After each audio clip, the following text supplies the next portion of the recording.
Hello friends, உங்ககிட்ட ஒரு நிமிஷம் பேசலாமா? ஃப்ரெண்ட்ஸ், இன்னைக்கு நான் எவ்வளவுதான் படிச்சாலும் என் மண்டைக்கு ஒன்றும் ஏற மாட்டேங்குது. நான் ஸ்பெஷல் கிளாஸ்லாம் போறேன், இருந்தாலும் என்னால மார்க் ஸ்கோர் பண்ண முடியல அப்படின்னு சொல்லி கவலைப்படுறீங்களா? இல்லைன்னா நான் ரொம்ப வேலை பார்க்குறேன், நான் பார்ட் டைம் ஜாப்லாம் போறேன், இருந்தாலும் என்னோட சம்பளம் எனக்கு பத்த மாட்டேங்குது, எல்லாம் வீணா செலவாய் போயிருதுன்னு சொல்லி நீங்க கலங்குறீங்களா?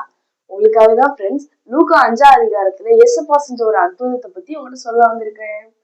ஏசுப்பா கெனசரேத்து கடல் அருகே நிற்கும் போது திரளான ஜனங்கள் இயேசுப்போட வார்த்தையை கேட்கும்படி அங்க நிக்கிறாங்க ஃப்ரெண்ட்ஸ்.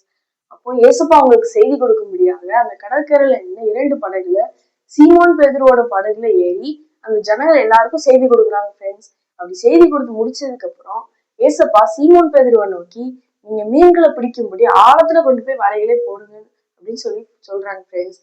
அப்போ சீமோன் பேதுரு ஏசப்பாவை பார்த்து சொல்றாங்க, நீ ஐயரே, நாங்க முழுவதும் பிரயாசப்பட்டோம், எங்களால ஒரு மீன் கூட பிடிக்க முடியல, இருந்தாலும் நீங்க சொல்றபடி நாங்க செய்யறோம் அப்படின்னு சொல்லி அவங்க கடலின் ஆழத்துல கொண்டு போய் வலைகளை போடுறாங்க ஃப்ரெண்ட்ஸ்.